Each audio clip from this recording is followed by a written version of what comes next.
necesita aire, necesita oxígeno. Y para eso necesitamos algún tipo de fuelle que nos lo proporcione. Ahí detrás tenemos una fragua de fuelle, una fragua movida a mano. Esa de ahí también se utilizaba. Pero la fragua que tenemos aquí no lleva ningún tipo de fuelle. Utiliza un sistema muchísimo más complejo. Aquí el aire lo va a producir el agua también. Suena un poco raro, pero van a ver ahora cómo lo hace. Bueno, aquí tenemos dos palos. Estos palos van a dar arriba, avanzado, al estanque de agua y abren compuertas, abren pasos de agua. Este de aquí nos abre paso de agua para la rueda de fuera, para que el mazo funcione. Este otro de aquí abre paso de agua para producirnos el aire de la fragua. En esta esquina de aquí tenemos un tubo de hierro que viene detrás de la pared y llega hasta ahí, debajo del carbón. Por aquí es por donde va a ir el aire a la fragua. Ahí arriba, en esa repisa, justo debajo del tejado, está el fondo del estanque de agua. Y ahí para arriba tenemos 2,5 metros de agua.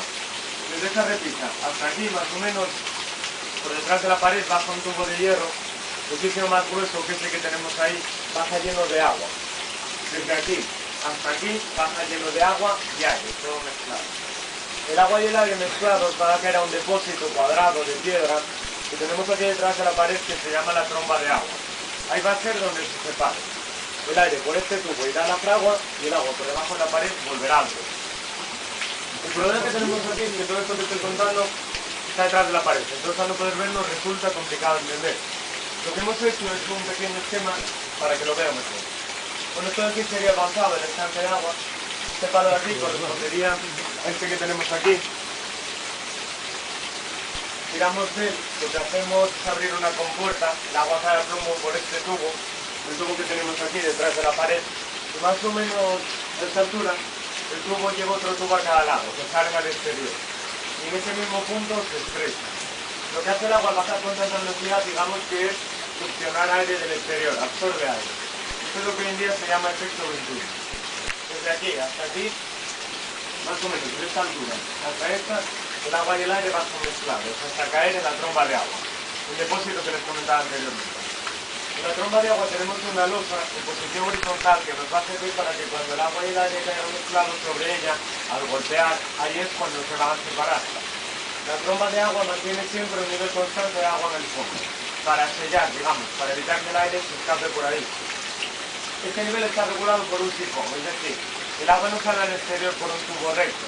El tubo hace una curva para mantenernos este nivel de agua en el fondo. El aire va a coger mucha presión, entonces necesita una salida y la busca. Por aquí no puede retroceder porque está bajando agua y aire mezclado. Pues la única salida que le queda es este tubo de aquí, que sería este que tenemos aquí. Un tubo que va a la sala. Llega hasta aquí, debajo del salón. Bueno, yo creo que esto es lo más ingenioso de todo el conjunto. Esto realmente es física pura, es ingeniería. Esta fragua produce 4 veces más aire que una fragua de fuelle, como esta que tenemos ahí.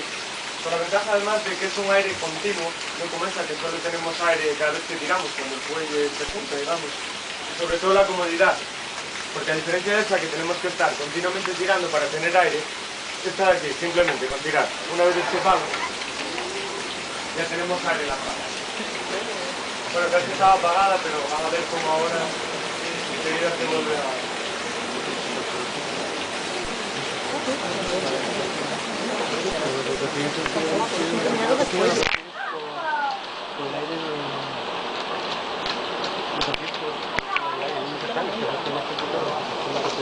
que te están buscando a él. No, no sé cómo te ocurre, está todo.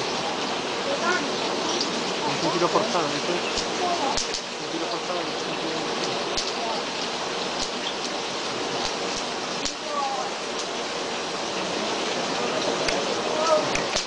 De puta madre, para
caliente.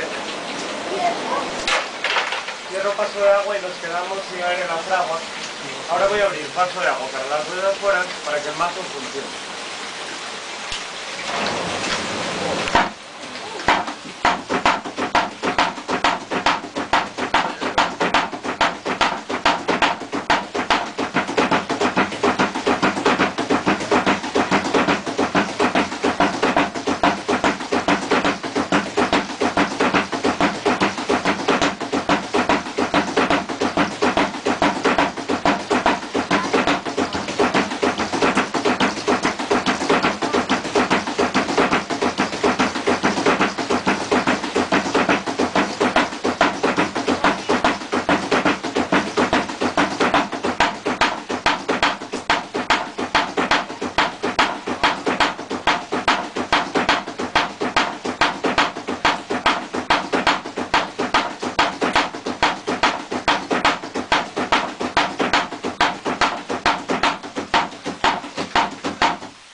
Bueno, lo que es el mazo, digamos que era para trabajar el hierro bruto. Aquí lo que se hacía era laminación.